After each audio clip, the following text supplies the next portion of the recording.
Yes. Saw this from Chad Brendel, and by our thoughts and prayers to Chad. He lost his wife a couple of weeks ago or so, and then had the funeral, and he's been battling through that, of course, as she was battling through cancer. But Cincinnati, first look at the new indoor practice facility. We've now seen, and I know I'm going to miss somebody, we know everybody's doing something. We know what Baylor is because it's about a mile or so away with all that they're building, including the new arena, the pavilion, and the indoor football ops building, et cetera, other things getting renovated. And their indoors getting expanded. Texas Tech, Oklahoma State, you name it, they're doing it. And those were the renderings. Garrett, would you mind putting that back up again? They're doing it right over here. That's what I just said. Oh, you didn't say Baylor. You said Yeah. Texas Tech. You did. Oh, you did? Okay, yeah, my I said fault. about a mile away. Oh, No, sorry. the football ops building, the pavilion, that's okay. And then also extending the indoor. Those are the pictures, the new renderings of what Cincinnati's doing. And there is, again, beat Houston. What you're able to do is because you have new incoming revenue, more than you've had before, and you're also trying to make sure you're ready from day one. This bottom left picture makes it look like a cool church. Yeah, it really.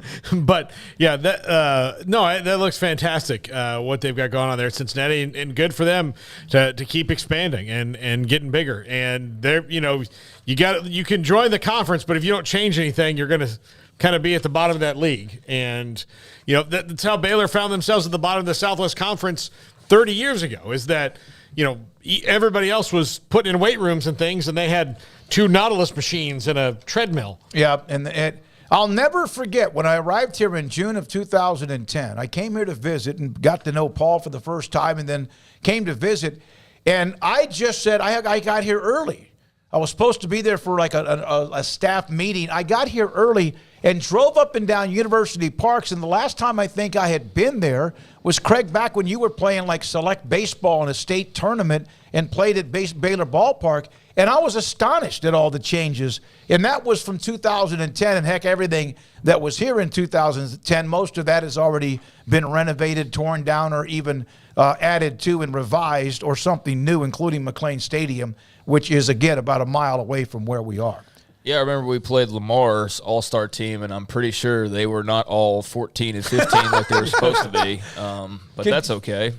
And, yeah, we played at Baylor Ballpark, and Baylor was a nothing in the minds of, sports fans at that time. I mean, I knew some kids because of family that maybe had a connection to Baylor, but as far as like, wow, we're on this big college campus, never felt that, never – I mean, I don't recall a lot because we were like 14 years old, and who remembers all that much at this point? But yeah, I mean, it wasn't like we were on UT's campus, or which would have probably felt like a bigger deal. It was cool. It was a college campus, but it was nothing like what it is now. It was barren compared to what it is now. It was not like it felt like we were on a dormitory. We stayed in the dorms and everything, and it was it was cool, but that was well before facilities started to explode. And, had we done that about 10 years later, I'm sure we would have had a lot more to look at and gawk at and, pay attention to, because, yeah, it seems like post-2000 especially, facilities have really, gone on just these crazy paths to warp drive, yeah, where we've seen just so many different creations and innovations and copycats of these various things. And I always mention it because I just think this was when the excess got to be to the point where people had to finally start acknowledging it, was Alabama's crimson-colored waterfalls. It's like, how many thousands of dollars did that cost? They could have been going really anywhere else for this, but that was just that. A few years ago, everybody was doing whatever they could to have the coolest facilities. And I do think, with Texas Tech or Cincinnati or Baylor, whoever, you still have that arms race. I just don't know if it's quite what it was, to where there was so much going into facilities that, you had to, what can we do now that nobody else says? Let's do a crimson-colored waterfall. Let's do a barber shop. And then barbershops became, everybody had a barbershop all of a sudden, to get your hair cut. Waterfalls. But now, I think PlayStation 3s and 4s in every locker. Everybody at UT a few years ago got $10,000 lockers. Remember that story was out there. And now, though, I think all that stuff's still happening. But now I think you have to really focus more so on the general facilities itself that you need, and then make them extravagant, to your taste. But also, all that extra money you had floating around, it's got to go somewhere else now. like into the pockets of the athletes, more so than it was before, because now it's free and clear. And so I think that's, definitely taken probably a cut into the excessive part.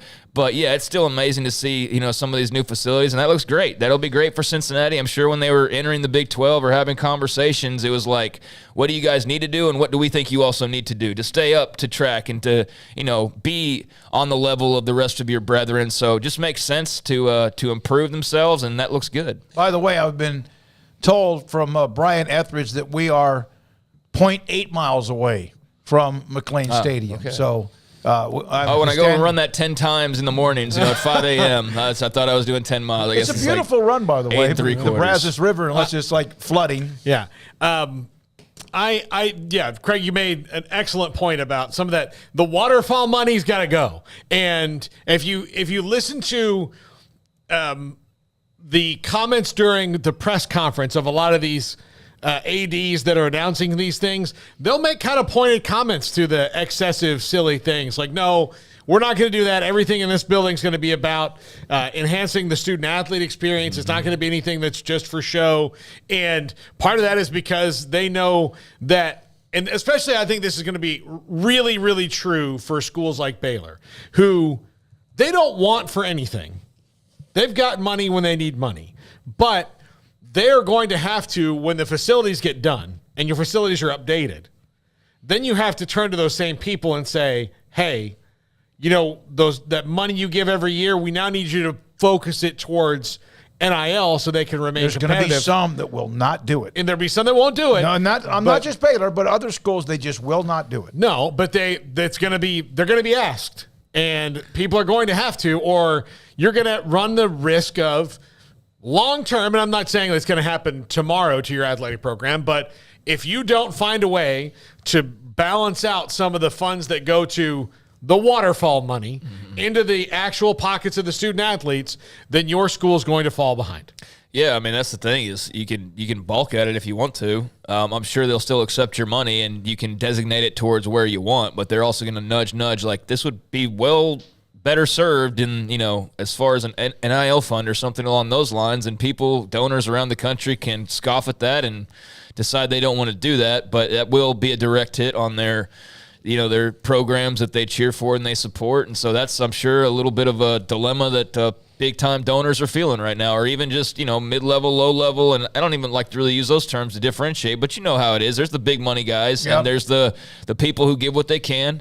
And I think everybody, that money's going to start being, pushed in a different direction really than they've been accustomed to. Although some of them, just instead of, $100 handshakes or the $1,000 in the locker that suddenly pops up after a game mysteriously, that's just directly being given to them in a different way now. So I don't know how much it changes really in general, but for some folks who feel like, it was going directly to this, or it was going directly to this thing that we need, absolutely. Yeah, I'm sure there's ADs or those students that have to run the hotlines, to call the donors. I'm sure that they're having to change their messaging a little bit because, there's a different need now, and it's a great need because of NIL to stay up to par with your or stay up to par with the Joneses, or try to keep up with them as best as you can. It's a never-ending. We need more, and Mac Rhodes has discussed it, at least from the Baylor perspective, about juggling that with money you need for facilities, money you need for NIL, and money you need for making sure Dave Aranda or whoever else, Scott Drew, eventually perhaps Nikki Cowan, are making the kind of money they need. It's also an argument for more transparency with NIL because you are now at a point where it would behoove the athletic departments to just be able to go ahead and openly ask for that kind of money. It might. I don't know how they do it. There's like, again, NIL, like that's one of the things that they just make it simple for them so they don't have to say, okay, everybody who's interested in NIL, we're going to close your eyes, raise your hand. And then one guy's going to go around and count you, and he'll give you a sticker, and you can go in this room where we can talk about it legally, but we can't do it in this room. So it's just all the different, they've got to make it, they got to put a straight line in there to where it's going to make sense because, again, the waterfall money needs to start going into the pockets of the athletes. Oh, I was randomly, once they finish this basketball arena, what's next?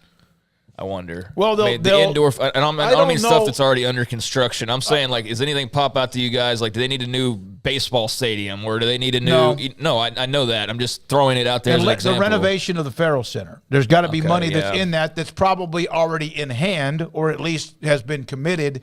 And then maybe they don't call it the Farrell Center. They call it the name of a donor who puts more money for volleyball, acrobatic and tumbling, and what they have inside of that arena, with basketball moving to the pavilion right across the Brazos River. I'm just wondering, because around here they got the basketball arena that looks like it's almost done at this point. I mean, it's like it's going up crazy fast right over here. But that's what opens 1.2 miles away. Yeah. You got McLean right here.